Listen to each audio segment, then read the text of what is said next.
আপনি কি কখনো ভেবেছেন কিছু মানুষ যেভাবেই কথা বলুক না কেন সবাই তাদের কথা মন দিয়ে শোনে? অফিসে, বন্ধুদের মাঝে বা নতুন কারো সাথে তারা মুহূর্তেই জনপ্রিয় হয়ে যায়। আসলে এটা ভাগ্যের খেলা নয়, এটা এক ধরনের স্কিল, কথা বলার দক্ষতা। আজকে আমরা শিখব বিশ্ববিখ্যাত বই how to talk to anyone থেকে 7টি সেরা টিপস, যা আপনার কমিউনিকেশন স্কিলকে অন্য লেভেলে নিয়ে যাবে। 1.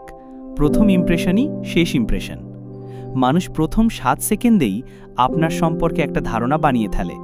আপনি কেমন পোশাক পরেছেন, কেমন ভঙ্গিতে দাঁড়িয়েছেন আর কেমন টোনে কথা শুরু করেছেন, সব কিছু এই ইমপ্রেশনের মধ্যে পড়ে। যদি আপনি আত্মবিশ্বাসের সাথে হাসি মুখে হ্যালো বলেন, মানুষ মনে করবে আপনি বন্ধুসুলভ, ইতিবাচক। আবার যদি আপনি নিচে তাকিয়ে গম্ভীর ভঙ্গিতে শুরু করেন, তাহলে সে ভাববে আপনি অনাগ্রহী।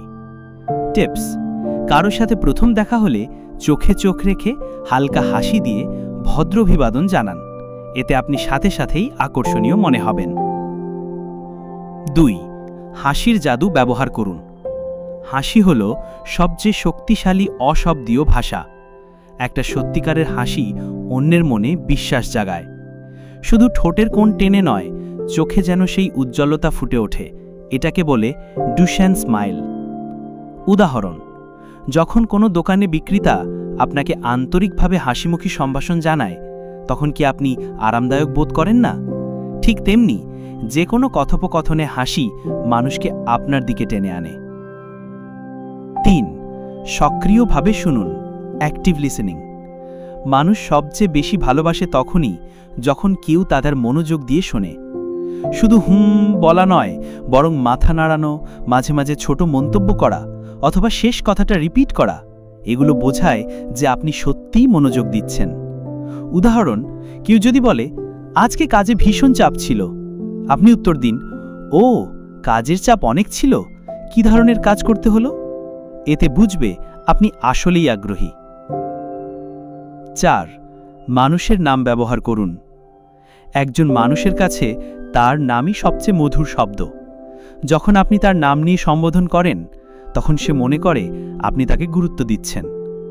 উদাহরণ: ধরুন অফিসে কারোর সাথে কথা বলছেন, শুধু ভালো বললেন বলার বদলে যদি বলেন ভালো বললেন রাহুল ভাই, তাহলে সে অনেক বেশি খুশি হবে। টিপস: তবে নাম খুব বেশি ব্যবহার করবেন না, এতে কৃত্রিম মনে হতে পারে। স্বাভাবিকভাবে ব্যবহার করুন। 5. প্রশ্ন করুন, কিন্তু বুদ্ধিমত্তার সাথে। সাধারণ প্রশ্ন যেমন কেমন আছেন, এটার উত্তর সাধারণত ভালো বা মোটামুটি, এতে কথোপকথন থেমে যায়। কিন্তু স্মার্ট প্রশ্ন করলে মানুষ বিস্তারিত বলতে শুরু করবে। যেমন, আপনার কাজের কোন অংশটা সবচেয়ে বেশি উপভোগ করেন, অথবা আপনার জীবনে কোন মুহূর্তটা আপনাকে সবচেয়ে আনন্দ দিয়েছে। এভাবে প্রশ্ন করলে কথোপকথন দীর্ঘ হয়, গভীর হয়, আর আপনি একজন আকর্ষণীয় শ্রোতা হিসেবে পরিচিত হন।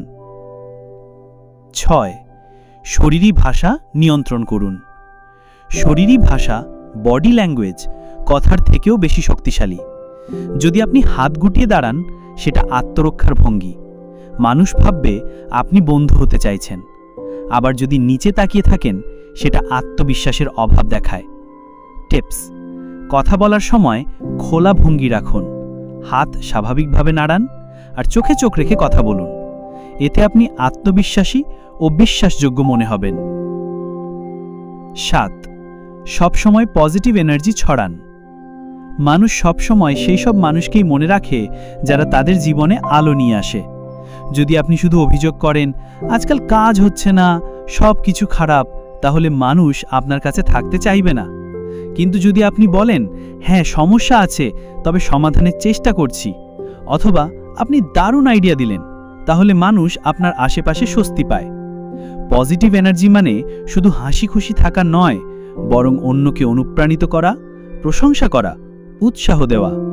এই 7টি টিপস যদি নিয়মিত অনুশীলন করেন, তাহলে আপনি যে কোনো মানুষের সাথে সহজে কথা বলতে পারবেন, আর সবাই আপনাকে মনে রাখবে। ভিডিও ভালো লাগলে লাইক দিন, শেয়ার করুন আর সাবস্ক্রাইব করে পাশে থাকুন।